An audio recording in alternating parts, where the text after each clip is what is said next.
నాకు ఈ అవకాశం ఇచ్చిన సమస్త గురుమండలికి మరియు ఈ విశ్వానికి నేను మనస్ఫూర్తిగా నా హృదయపూర్వకంగా ఆత్మ ప్రణామాలు తెలుపుకుంటున్నాను. ఈరోజు మనము ఏ టాపిక్ గురించి తెలుసుకుంటున్నామంటే, పిల్లలు మానసికంగా ఎదగటానికి మనం ఏ విధంగా నడుచుకోవాలి అన్నది ఇక్కడ తెలుసుకుందాం. మాతృదేవో భవ. ఈ ప్రపంచంలో ఉన్న ప్రతి ఒక్క తల్లికి కృతజ్ఞతపూర్వకంగా నమస్కరిస్తూ క్లాస్ మొదలు పెట్టుకుందాం. తల్లి గర్భంలో సజీవ శిల్పంగా తీర్చిదిద్ది భూమి మీదకి తెచ్చిన తల్లులకు, పిల్లలకు మరియు ఈ సృష్టికి మరొక్కసారి నమస్కారం చెప్తున్నాను. యాక్చువల్గా పిల్లల్లో ప్రజ్ఞ సహజంగానే ఉంటుంది. ప్రతి ఒక్క పిల్లవాడిలో ప్రజ్ఞ ఉంటుంది పుట్టుకతోనే. దానికి కేవలం మనము వికసింపచేయాలి పేరెంట్స్. అది ఎలానో ఇక్కడ చూద్దాం. అందరిలో 2 బ్రెయిన్స్ ఉంటాయి. ఒకటి రైట్ సైడ్ బ్రెయిన్, రెండోది లెఫ్ట్ సైడ్ బ్రెయిన్. అవి ఎలా ఉంటాయంటే ఒక 2 హాఫ్ సర్కిల్స్ కలిసి ఉన్నట్టుగా ఉంటాయన్నమాట. లెఫ్ట్ సైడ్ బ్రెయిన్లో ఎమోషనల్ మైండ్ అని అంటారు. లెఫ్ట్ సైడ్ బ్రెయిన్ని ఎమోషనల్ బ్రెయిన్ అంటారు. ఆ ఎమోషనల్ మైండ్లో ఏముంటుందంటే కోరికలకు సంబంధించిన డేటా మొత్తం అందులో ఉంటుంది. అంటే ఇది కావాలి, ఇలా ఉండాలి, అది కావాలి, ఇది తినాలి, ఇది కొనుక్కోవాలి అన్న సంబంధించిన డేటా వాటి గురించి ఉంటుందన్నమాట. ఈ ఎమోషనల్ మైండ్ అయితే మన ఎథరిక్ బాడీకి కూడా లింక్ అయి ఉంటుంది. మన etheric body, second body. Right సైడ్లో ఉన్న బ్రెయిన్ ఏంటంటే లాజికల్ మైండ్, అంతా లాజిక్గా ఆలోచిస్తుంది. ఈ లాజికల్ మైండ్లో ఏముంటుందంటే క్వశ్చన్స్కి సంబంధించిన డేటా ఉంటుంది. ఈ లాజికల్ మైండ్ ఫిజికల్ బాడీకి లింక్ అయి ఉంటుందన్నమాట. ఇక్కడ ఒక ఎగ్జాంపుల్ చెప్పుకుందాము.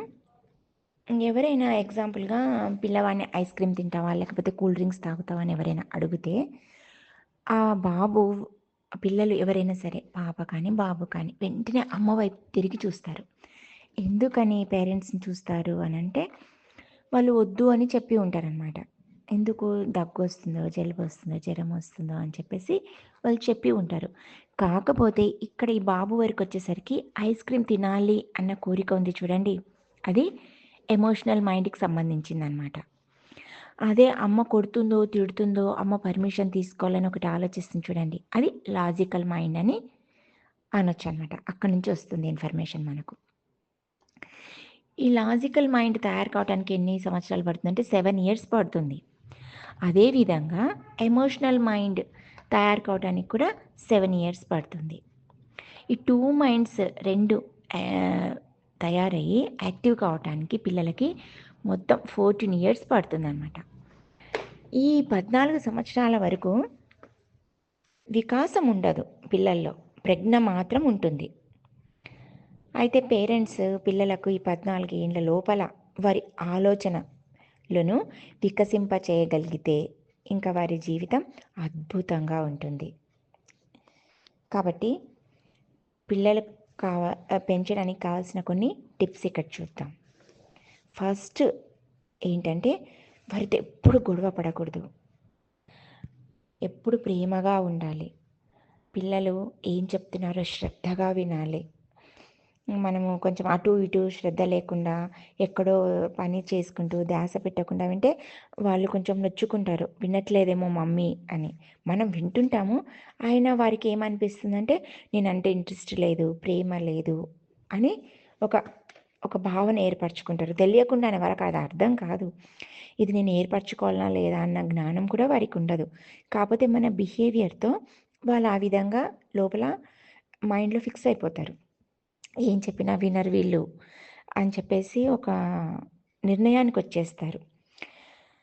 మనం శ్రద్ధగా విని వాళ్ళకు ఏ భాషలో అర్థమవుతుందో ఆ విధంగా చెప్పాలి మనం. అలా చెప్పలేదనుకోండి, మరి తిట్టేసి అలా పట్టించుకోకుండా అలా ఉన్నామనుకోండి, ఏ చేయకపో, సరేలే అక్కడ పెట్టు, ఆపో అన్నామనుకోండి, వాళ్ళ లాజికల్ మైండ్ ఎదగకుండా బ్లాక్ అవుతుంది. కాబట్టి వారితో కలిసిపోవాలి, ప్రేమగా చెప్పాలి, కొట్టి అస్సలు చెప్పకూడదు, అర్థమయ్యేలా చెప్పాలి. కొంతమంది పేరెంట్స్ ఏమంటుంటారంటే, ఎంత చెప్పినా వినట్లేదండి మా పిల్లలు అని అంటుంటారు. అప్పుడు తల్లి ఏం చేయాలంటే, వాడికి ఎలా చెప్తే అర్థమవుతుందో ఆలోచించాలి. అతడి మీద మనము వర్క్ చేయాలి, ఫస్ట్ గ్రౌండ్ వర్క్ చేయాలి. వీటికి ఏ విధంగా చెప్తే అర్థమవుతుంది, ఎలా ఆలోచిస్తున్నాడు అని. అంతే తప్ప వాడు నీకు అర్థం అవ్వట్లేదని చెప్పేసి కొట్టేసి, తిట్టేసి ఆ విధంగా చెప్పకూడదనమాట. కొట్టి చెప్తే ఏమవుతుంది, శరీరం, మెదడు 2 మొద్దుబారిపోతాయి. కొడితే ఇంతేలే వీళ్ళు కొడతారు, వినరు, ఏం లేదు కొడతారు అంతే అనే దానికి వచ్చేస్తారనమాట. ఇక్కడ మనము ఏ విధంగా చెప్పాలి అనంటే, కొట్టకుండా ఏ విధంగా చెప్పాలి, వాళ్ళ బ్రెయిన్‌ని ఏ విధంగా లాజికల్ మైండ్ ఎదగటానికి మనం ప్రయత్నించాలి అనంటే, వాళ్ళకు ఎగ్జాంపుల్‌గా ఒక హోంవర్క్ రాసుకోవాలి వాళ్ళు. ఇంటికొస్తారు పిల్లవాడు ఆడుకుంటూ ఉంటాడు, లేదా టీవీ చూస్తూ ఉంటాడు అనుకుందాం మనం అలా. ఒరేయ్ లేరా హోంవర్క్ రాసుకోపో, అలా గాడిదలా టీవీ చూస్తున్నావు, లేకపోతే కోతిలా గెంతుతున్నావు అని కేకలేసి గబగబా వచ్చి కొట్టేయరాదు. యాక్చువల్‌గా ఫస్ట్ అక్కడ ఓపికగా ఉండాలి. బట్ చేసేది ఫస్ట్ గమనించాలి. టీవీ చూస్తున్నాడు, ఓకే. అతనితో వెళ్ళి కాసేపు మనం కూడా టీవీ చూడాలి ఒక 5-10 మినిట్స్. లేదా ఆడుకుంటున్నాడు, ఏం ఆడుకుంటున్నావు అని వెళ్ళి అతనితో పాటు ఇంకో 5-10 మినిట్స్ ఆడుకోవాలి. తర్వాత మెల్లిగా మాటల మధ్యలో హోంవర్క్ రాసుకున్నావా, కంప్లీట్ అయిపోయిందా. కొంతమంది పిల్లలు స్కూల్లోనే కంప్లీట్ చేసుకొచ్చుకుంటుంటారు. ఏమైనా ఎగ్జామ్స్ ఉన్నాయా, చదువుకునేది ఉందా, మీ సార్ ఏమనరా, ఏమంటున్నారు అని చెప్పేసి మాటల్లో పెట్టి స్కూల్ని గుర్తు చేయాలి. ఎందుకంటే పిల్లలు ఆ టీవీ చూస్తున్నా, ఆటల్లో ఉన్నా వాళ్ళు మర్చిపోతారు కాబట్టి మనం ఏంటి మెల్లిగా గుర్తు చేయాలి తిట్టకుండా. ఇంకా కొంచెం భయస్థులు పిల్లలు ఉంటారు. సార్ గుర్తు రాగానే అయ్యో నేను హోంవర్క్ రాసుకోలేదు మమ్మీ మర్చిపోయానని చెప్పేసి గబగబా వెళ్ళిపోయి రాసుకుంటాడు. సరే కొంతమంది పిల్లలు ఉండండిలే మళ్ళీ కొంతసేపు ఉండి రాసుకుంటా అని కొంచెం కేర్లెస్గా ఉన్న పిల్లలు ఫస్ట్ సారి వినరు వాళ్ళు. సరే ఓపికగా ఉండి మళ్ళీ సెకండ్ డే కూడా అలా విధంగానే చెప్పడానికి ప్రయత్నించాలి. ఆ మొదటి రోజు వీళ్ళు హోంవర్క్ రాసుకోకుండా వెళ్ళినప్పుడు వాళ్ళ సార్ తిట్టడమో కొట్టడమో ఏదో ఒకటి చేసి ఉంటారు.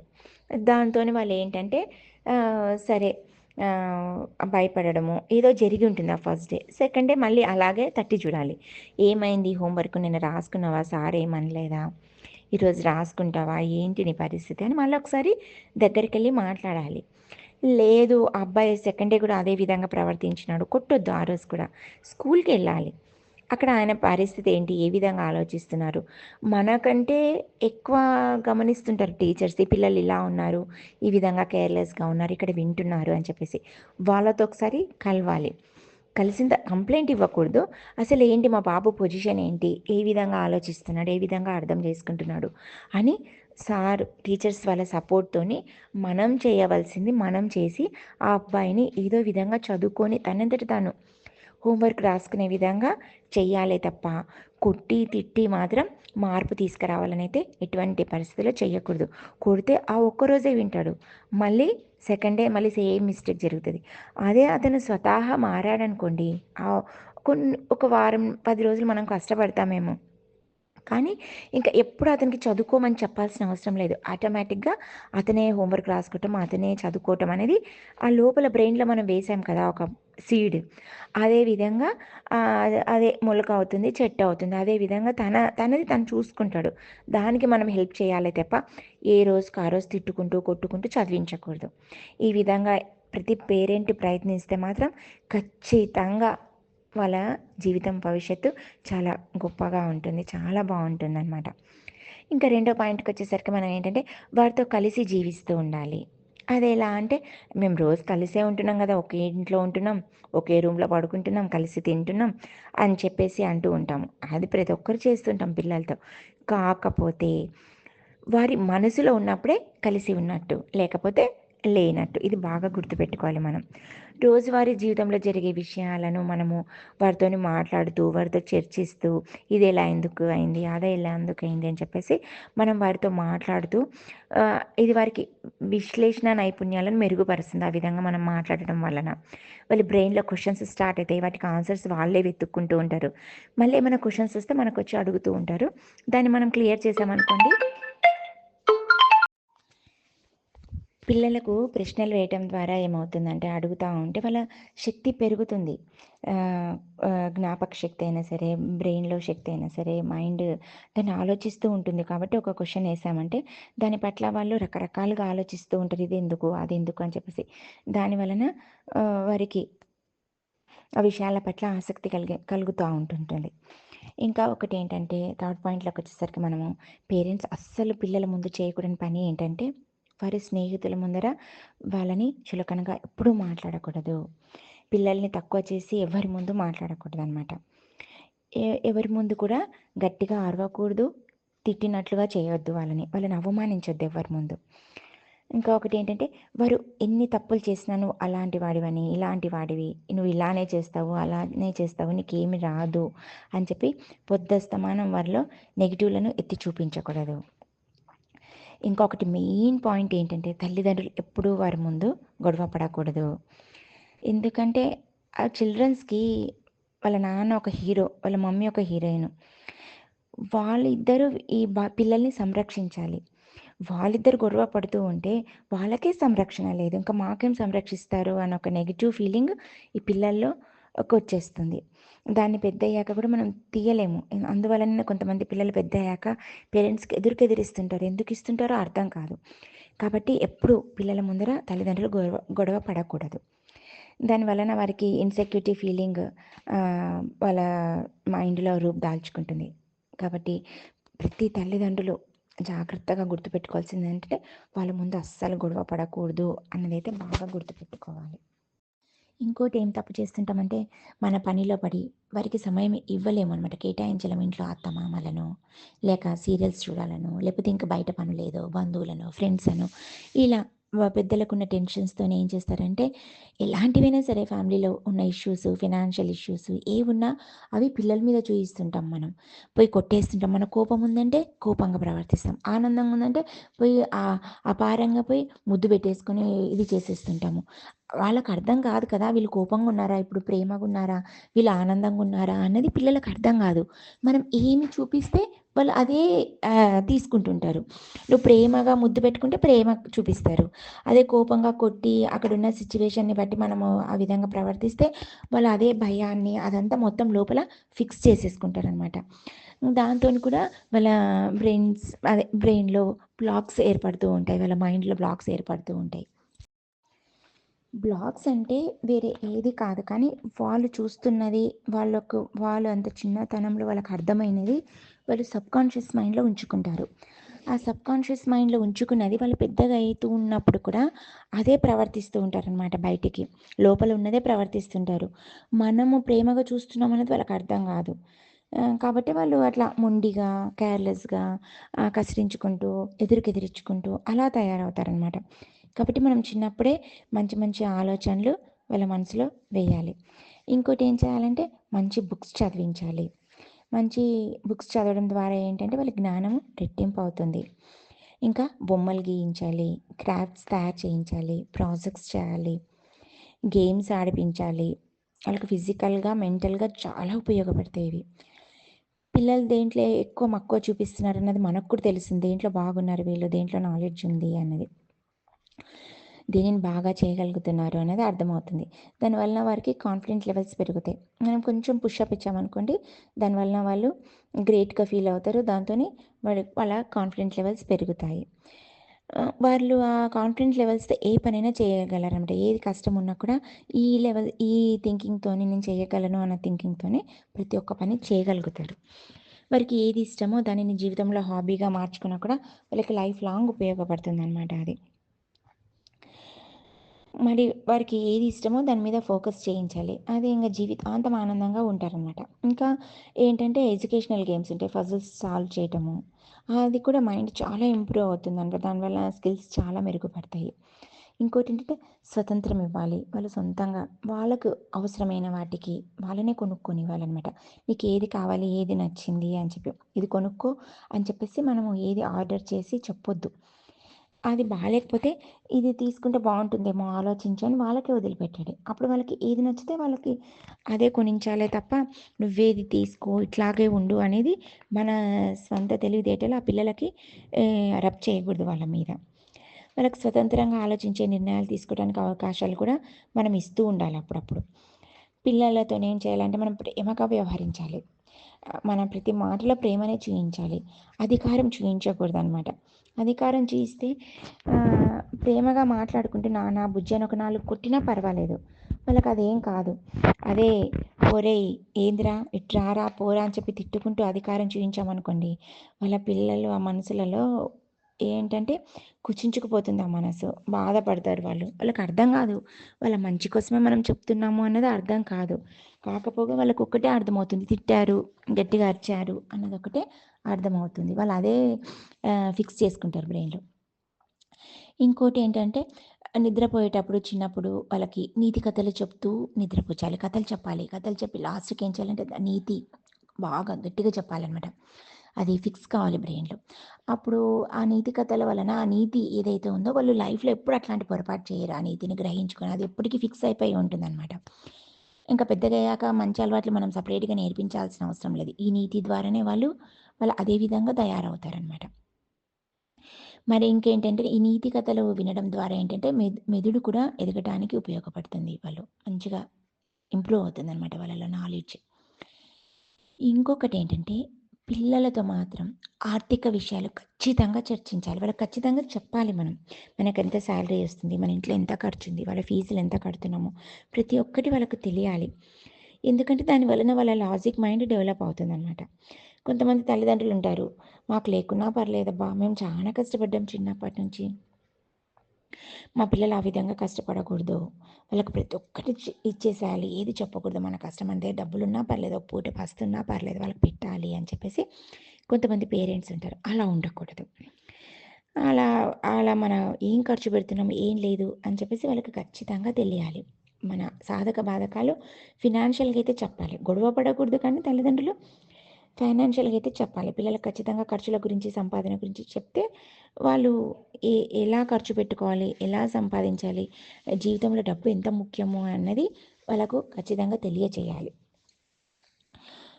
ఇది స్మాల్ ఫ్యామిలీస్, స్మాల్ ఫ్యామిలీస్ కాదు. మిడిల్ క్లాస్ ఫ్యామిలీస్ అంటే తక్కువ జీతం ఉన్నవాళ్ళు. అదే రిచ్ ఫ్యామిలీస్ ఉంటారు. కొంచెం అబోవ్ హైయర్. వాళ్ళు ఏంటంటే, వాళ్ళు కూడా పిల్లలకు కష్టం చెప్పాలి ఖచ్చితంగా. నేర్పించాలి కష్టము. డబ్బు విలువ ఖచ్చితంగా తెలియచేయాలి. వృధా ఖర్చులు చేయనీయవద్దనమాట. ఎందుకంటే, అలా మనం నేర్పించామనుకోండి, వాళ్ళు ఎటువంటి సమయంలో అయినా సరే, ఎలాంటి డబ్బులున్నా సరే, ఎప్పుడైనా కొన్నిసార్లు బండ్లు ఓడలైతాయి అన్న టైంలో కూడా వాళ్ళు హ్యాపీగా బ్రతికేస్తారనమాట. అయ్యో! డబ్బులుంటేనే బ్రతుకుతాము అన్నది కాదు. వాళ్ళు అవసరం ఉన్నది నీడ్స్ ఉన్నవే మనం తీసుకుంటున్నాము. ఎంత డబ్బు ఉన్నా, డబ్బు లేకున్నా. దానికి తగ్గట్టుగానే జీవించడం నేర్పించాలి. వృధా ఖర్చయితే ఎవ్వరు చెయ్యనివ్వద్దు. ఇది వేస్ట్ చేస్తే రూ. 50 వేస్ట్ అయితాయి కదా! అనేది మనం అక్కడ గుర్తు చేయాలి. ఆ రూ. 50 ఎవరికైనా లేని వాళ్ళకిస్తే, వాళ్ళకి ఫుడ్ ఇస్తే వాళ్ళు కడుపు నిండా అన్నం తిని ఒక పూట ఉంటారు కదా! అనే సేవా గుణము, దయాగుణం కూడా మనం అప్పుడప్పుడు నేర్పిస్తూ ఉండాలి. వాళ్ళతోని చేయిస్తూ ఉండాలి. కొంచెం ఇయ్యి ఏమవుతుందిలే నీ దగ్గరున్న దాంట్లో అని చెప్పేసి వాళ్ళతోని చేపిస్తూ ఉండాలి. ఇక్కడ మనం ఏంటంటే ఒకటిని ఎగ్జాంపుల్‌గా చెప్పుకుందాం ఇక్కడొకటి. ఇక్కడ ద గ్రేట్ మాస్టర్ చంద్రమతి. మీరు వినే ఉంటారు. సత్య హరిశ్చంద్రుని భార్య చంద్రమతి. సత్య హరిశ్చంద్రుడు ఒక రాజు. ఆయన ఒక సమయంలో ఏమైతుందంటే ఆస్తులన్నీ పోగొట్టుకుంటాడు. ఆఖరికి ఏం చేస్తాడంటే భార్యను కూడా అమ్మేస్తాడు. అమ్మేస్తే చంద్రమతి రాణి కదా! నేను రాణిని కదా అని ఆలోచించలేదనమాట. ఆమె ఆలోచించకుండా ఏం చేస్తుందంటే తను ఒక్క మాట కూడా ఏమనకుండా భర్త మాటకు కట్టుబడి పని మనిషిగా పనులు చేయడానికి, ఇల్లు ఊడటానికి, గిన్నెలు కడగటానికి, పనులు చేయటానికి మాట్లాడకుండా ఒప్పుకుంటుందనమాట. అక్కడ ఆమె ఏంటంటే భర్తను నిందించలేదు. అదే మనమైతే ఏం చేస్తాం? నీ వల్లనే ఇలా అయింది అనేసి మనం అంటాం. కానీ తను ఒక్క మాట కూడా అనలేదు. ఆమె అంత మహా గొప్ప ఇల్లాలనమాట. మళ్ళా తన కొడుకుకి కూడా ఏమని గైడ్ చేస్తుందంటే, ఏమని చెప్తుందంటే, నాన్న సమాజంలో సత్యం కోసం నిలబడ్డాడు. ఆయన ఏం తప్పు చేయట్లేదు అని చెప్పేసి చెప్తుందనమాట. నువ్వు కూడా ధైర్యంగా ఉండు అని బాబుకు చెప్తుంది. కానీ అక్కడున్న కష్టాన్ని కూడా వివరించుకుంటూ ఏం చేస్తుందంటే, నువ్వు పోయి అడవికి పోయి కట్టెలు తీసుకురాపో అని ఆ చిన్న పసిపిల్లవాడిని పంపిస్తదనమాట. అప్పటి వరకు ఏంటి ఆ అబ్బాయి అక్కడ మనం ఇక్కడ ఏం పాయింట్ గుర్తుపెట్టుకోవాలి అని అంటే, యాక్సెప్టెన్స్ ఎటువంటి పరిస్థితులనైనా ఇమడగలిగే శక్తిని మనలో పెంచుకోవాలి, పిల్లలకు కూడా నేర్పించాలి అనమాట. ఇక్కడ చంద్రమతి భార్య సత్యవతి భర్తకు సపోర్ట్ చేస్తుంది. మళ్ళా పిల్లలకు కూడా ఆ పిల్లవానికి కూడా అలాగే నేర్పిస్తుందనమాట.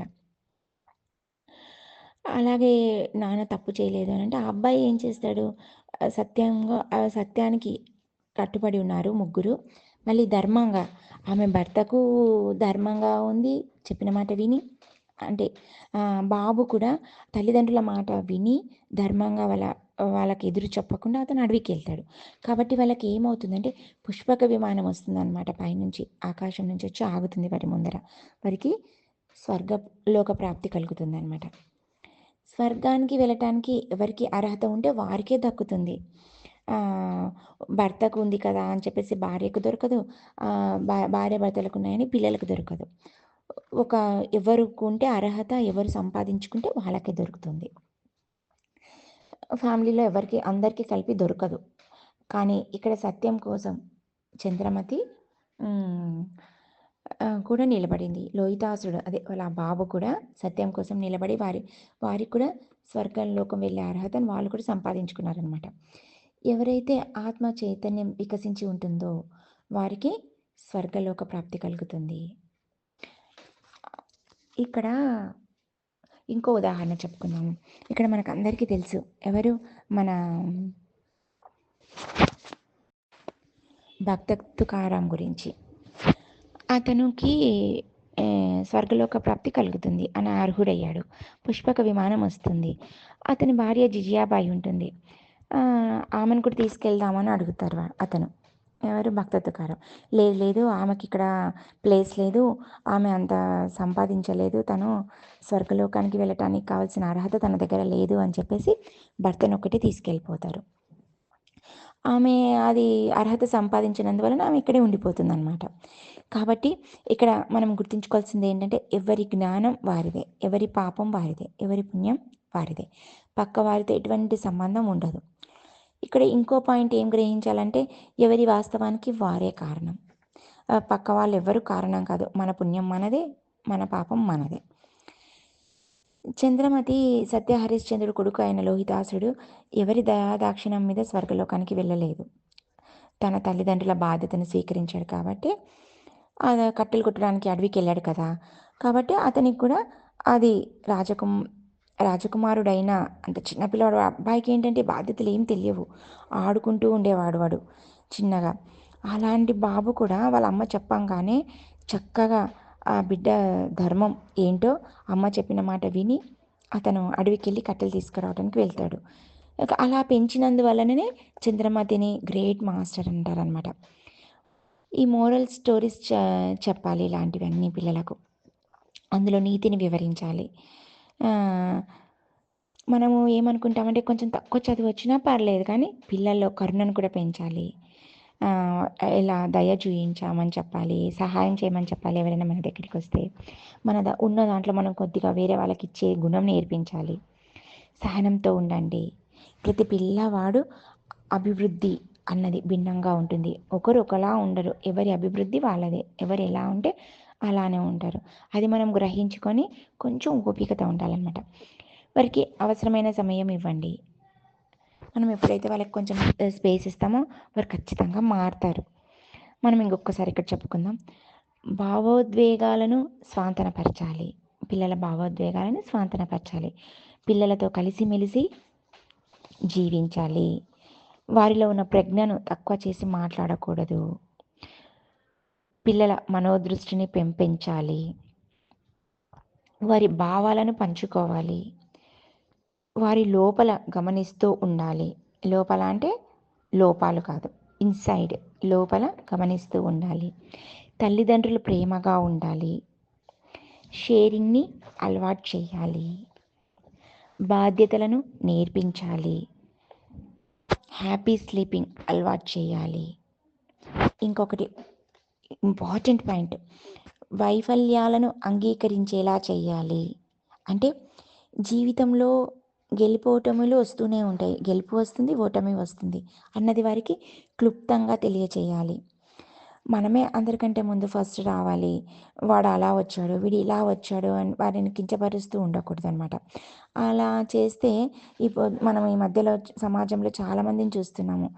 2 మార్కులొచ్చాయని సూసైడ్ చేసుకున్నాడని, 10 మార్కులు తక్కువొచ్చాయని సూసైడ్ చేసుకున్నాడని, వాళ్ళకి రావాల్సిన కాలేజ్‌లో సీట్ రాలేదని సూసైడ్ చేసుకున్నారని. అలాంటి వాటికి వాళ్ళు ఆహ్, అలా పనులు చెయ్యరనమాట. మనం ముందే చెప్పాలి. సరేలే ఈసారి రాకపోతే ఏంటి నెక్స్ట్ టైమ్ ట్రై చెయి. ఎన్ని సార్లు రాకున్నా మనం అదే సెంటెన్స్‌నే కంటిన్యూ చేయాలి కానీ, కొంచెం చదువుకో నాన్న, మనం కొంచెం హెల్ప్ చేయాలి. అంతే తప్ప నువ్వు తెచ్చుకోలేదని వాళ్ళని కించపరచకూడదు.